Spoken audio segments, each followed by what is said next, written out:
Boa tarde, meu nome é Alexandre e hoje eu vou apresentar o trabalho sobre o cromatógrafo. Bom, o século XX é considerado por muitos o século da cromatografia, já que a mesma foi de extrema importância para o desenvolvimento de diversas áreas durante o século. O surgimento do método é meio contestável, uma vez que em 1834, Friedrich Ferdinand Runge já fazia separações em papel utilizando o desenvolvimento no modo circular para a identificação de sais inorgânicos. Christian Friedrich e Christoph Friedrich também fizeram separações feitas em tiras de papel, até mesmo supuseram que a subida era devido à ação capilar, comparando até mesmo a subida de seiva em uma árvore. Diversos outros cientistas trabalharam em pesquisas que hoje poderiam ser chamadas de cromatografia, porém a palavra surgiu apenas no início do século XX, em 1903, com Michael Semionovich Sweet. A palavra cromatografia vem do grego chroma, que é cor, e graphem, que é grafia. Ela é uma técnica analítica que tem por fins a separação e purificação de misturas. A técnica é baseada na migração de compostos da mistura, que apresentam diferentes interações através de duas fases, que são a fase móvel e a estacionária. A fase móvel é a fase que os componentes isolados andam por um solvente fluido, sendo ele líquido ou gasoso. A fase estacionária é a fase fixa, que é quando o componente irá se fixar na superfície do material, que pode ser líquido ou gasoso.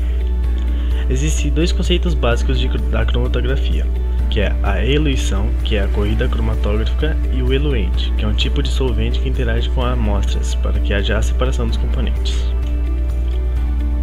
Tipos de cromatografia.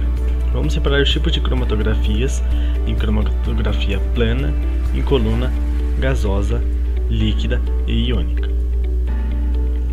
A cromatografia plana. Na cromatografia plana, normalmente a fase estacionária é suportada por uma placa plana ou em poros de um papel, fazendo com que a fase móvel se desloque através da estacionária, pela ação da capilaridade ou da gravidade.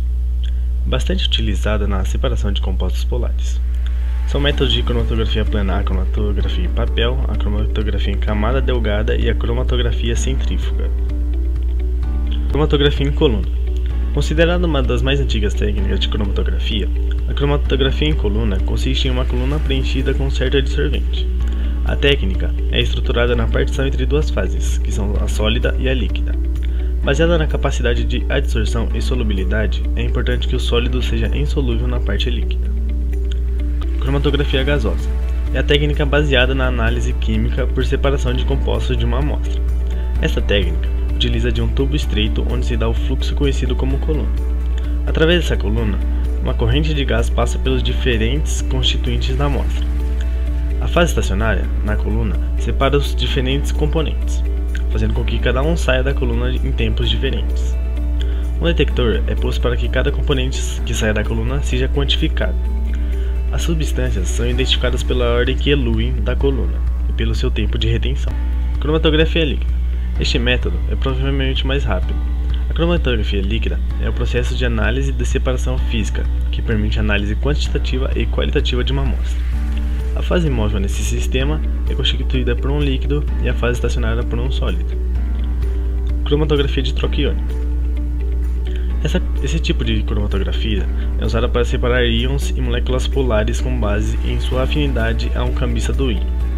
Ela ajuda na separação de moléculas, como as de proteínas, ácidos aminados e nucleotídeos.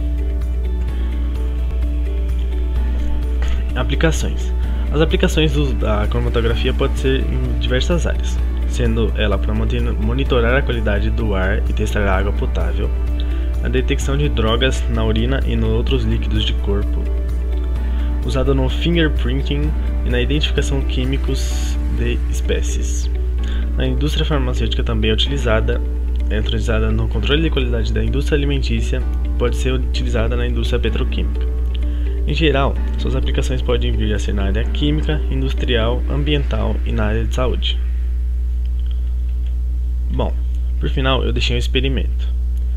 Eu vou dar o total crédito desse experimento ao site Brasil Escola, mais especificamente para Jennifer Fogaça. Bom, o experimento consiste em utilizar um coador de café, um lápis, ou uma caneta, canetinhas coloridas hidrográficas, clipes ou fita adesiva, água, álcool e um becker. O procedimento é simples. Você vai recortar o coador de papel em tiras em cerca de 4 cm de largura e 13 cm de comprimento. Coloque pingos de tinta de cada caneta na parte inferior da tira de papel. Tome cuidado para não colocar muito na extremidade. Deixe a cerca de 2 cm da base. A distância entre os pontos também não deve ser muito pequena. Deve ser cerca de 1 cm. Experimente colocar todas as cores ou pode colocar uma a uma. Uma sugestão boa é colocar uma tira das cores azul, amarelo e verde. Prenda essa tira na vertical em um lápis, caneta ou pregador, que ficará sobre o corpo ou sobre o copo na horizontal. Você pode prender com o clipe ou com a fita adesiva. Coloque água no becker. Não enche o becker. Coloque apenas uma quantidade suficiente para molhar a ponta da tira de papel, aproximadamente 1,5 cm. Coloque a tira no copo. Coloque a tira no becker conforme a ilustração acima. Observe o que ocorre com o tempo. Quando o líquido subir por todo o papel, retire-o e deixe secar. Aí depois é só anotar os fatos e repetir o processo quando você quiser fazer de novo. E é isso. Não tem mais nada a falar. Obrigado.